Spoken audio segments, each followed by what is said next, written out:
couples in comics work. And some are just downright weird. I think you know which category these ones will belong to. Welcome back, Nerd Squad. It's me, Amanda. And I'm your host, Adam, and today we'll be counting down the top 10 weird comic book hookups we never, and I do mean never, saw coming. Which comic book couple surprised you the most? Number 10, Joe Fixit and Red She-Hulk/Red Harpy. For a book that's about a giant green monster that's potentially a vessel for the opposite to God that preys on the nightmares and rage of mankind, Immortal Hulk has a lot of heartfelt moments. Betty Ross and Bruce Banner's relationship is complex. They were so good together at first, but obviously the Hulk makes things complicated, and Bruce has a lot of childhood stuff and daddy issues to get through, like a metric butt ton. Eventually, Betty passed away, but she came back and became the Red She-Hulk, and then she fused that persona with that of her Harpy persona that she has become a few times, so that she was the Red Harpy Hulk thing. Well, essentially in Immortal Hulk issue 48, while Hulk was Joe Fixit, he and Betty as the Red Harpy got it on. She talked about how closed off Bruce is to her compared to the Joe Fixit persona, and even other personas of the Hulk. It's just so weird to me, and it almost feels like this is Betty cheating on Bruce, but it's really just two aspects of Betty and Bruce hooking up together. I don't know if it's cheating or not, but it's certainly strange. Number 9, Miss Marvel and Vision. Captain Marvel and Vision are definitely a couple of the weirdest ones on this list. And we also happen to just be starting out, so it's not a good sign. Back in the day, Carol was not yet known as Captain Marvel and instead went by the name of Miss Marvel. This was before Kamala Khan came along and took up that mantle for herself after Carol had moved on from it, becoming Captain Marvel. Kamala inherited it, by the way, because she was just a massive Carol Danvers fangirl, which I kinda love. Before those days, however, there was the awkward date that happened between Carol as Miss Marvel and Vision. This was after Vision and Scarlet Witch had broken up, and I gotta say, I don't know who takes the cake for having more awkward dates between them, but in a weird way, it kind of makes sense that they get together and have an awkward date, considering that when I think of awkward superhero dates in Marvel Comics, both of these people come to mind for me for like folks who have had some of the most awkward date moments. Number 8, Nightwing. This one is a little unique, not only because it breaks up a long-beloved relationship between Nightwing and his Teen Titans teammate Starfire, but also because the writers of the comics retcon things about multiple characters' histories that made no sense or kind of completely ruined the integrity of said characters. After deciding that Barbara Gordon is the perfect fit for Nightwing over Starfire, the beginning pages of Nightwing Annual Number 2 in 2007 gave us Nightwing confessing how absolutely madly in love he is with Barbara. The story then goes on to retcon their entire history, stating that they have been in love since the days when they were Batgirl and Robin, despite the weird age difference. And then, if that weren't weird enough, the book turns Dick Grayson into a cheater. Dick shows up the night before he's supposed to marry Starfire and spends the night with Babs. So he cheats on Corey, but then Dick also gives Babs an invitation to that wedding after just spending the night together, and she wasn't even aware that Dick was still planning to get married in the first place. Weird. Number 7, Red Hood and Batgirl. Jason Todd and Barbara Gordon are admittedly a super weird ship, at least for me. I'm sure there are some of you out there that really love the idea of this couple, but for me, honestly, it's just weird. Granted, this hookup didn't go as far as some others on our list have. Instead of this being a full-on relationship, a one-night stand, or even just a date, this was merely a profession of love from Jason to Babs. Babs, however, took the opportunity to create some boundaries with Jason. She saw he was hurting and wanted to be there for him as someone who also has shared trauma in regards to her relationship with the Joker, and just in terms of someone who's also a Bat family member, so she's kind of like a sister to him. She felt that this shared experience with the villain was basically clouding Jason's mind somewhat, making him feel closer to her romantically, but without there actually being any other real spark between them or reason for them to be together. And honestly, I gotta say, I agree with Babs on this one. Personally, I like Jason Todd best with Artemis, so I'm here for that ship, but this one, not so much.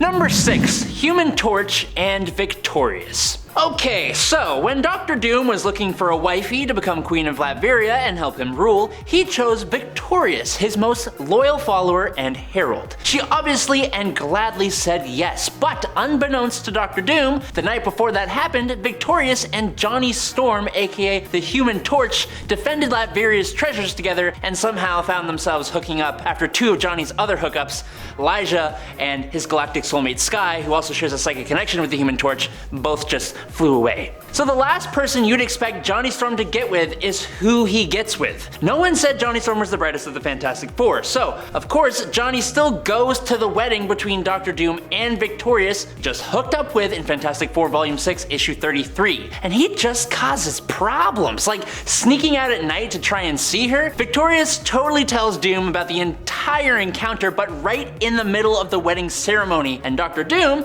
well, he responds how you would imagine Dr. Doom would respond to that.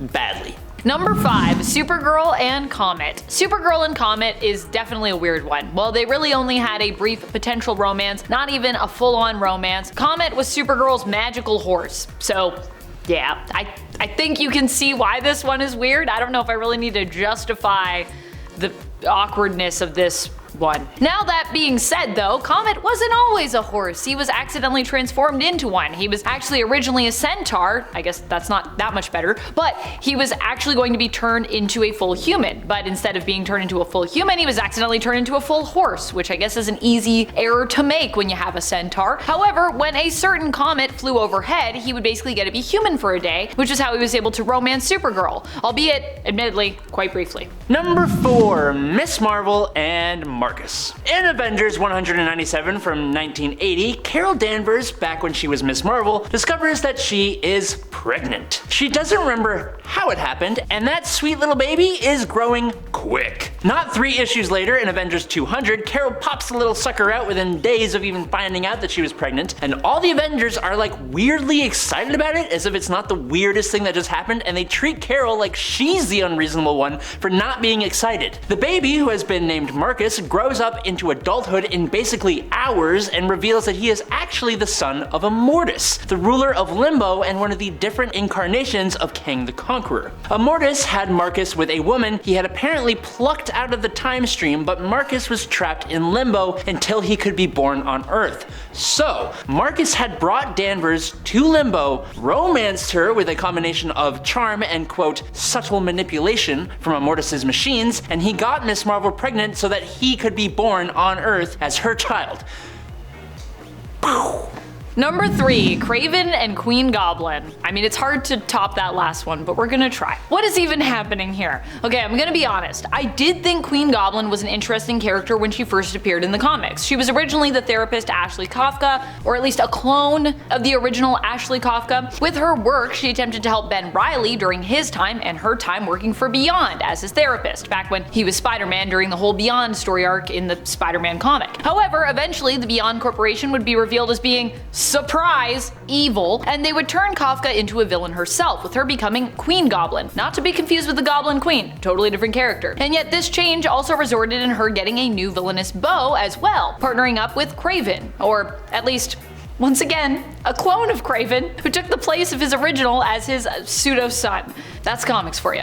Number 2, Gwen Stacy and Norman Osborn. The passing of Gwen Stacy at the hands of the Green Goblin is one of the defining moments in Peter Parker's life, and it cemented Green Goblin as one of Peter's most ruthless foes. But then Marvel and J. Michael Straczynski gave us the Sins Past Spider-Man story arc, and specifically Amazing Spider-Man Volume 1, number 512. 2 twin assassins show up in New York on the trail of the web-slinger. To cut to the chase, these twins were actually the secret children of Gwen Stacy and frickin' Norman Osborn from when they had an affair, and their birth was suddenly revealed as the whole reason that Norman even offed Gwen in the first place. But Adam, how are these twins around the same age as Peter is? Apparently, it's because of Norman's enhanced blood, which caused them to age quicker than normal. Basically, Marvel decided that ruining the image of Gwen Stacy and slightly devaluing her passing was worth it to create an extremely overcomplicated story arc that goes nowhere and adds nothing but ickiness to the Spider-Man continuity.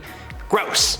Number 1, Hulk and She-Hulk. I mean, yeah. While there are other more inappropriate familial relationships in comics, honestly, which is weird, but it's true, this one is still one of the worst out there, and it was even hinted at in the main continuity. That's right, we're not just talking about all realities here, although that also happens with these two. At one point, Hulk basically goes into a crazy rage, and it's revealed that it's kinda because Hulk's like basically in heat. Also, I think like super depressed and lonely, and so he goes into heat. I don't know. She-Hulk attempts to calm him down, and as a result, he attempts to catch her and mate with her. Fortunately, this doesn't end up happening, but the other messed up part of this whole thing is that a part of Hulk's mating ritual seems to be to like actually cause harm to She-Hulk. I mean, there's messed up, and then there's the Hulk level of messed up, and this is definitely the latter of those. And that's all we got. Did you see those coming? Or were you as surprised as we were? Let us know in the comments below. But until next time, we will catch you nerds in the next one. Thanks for stopping by. Until next time, stay nerdy. Bye. Peace out.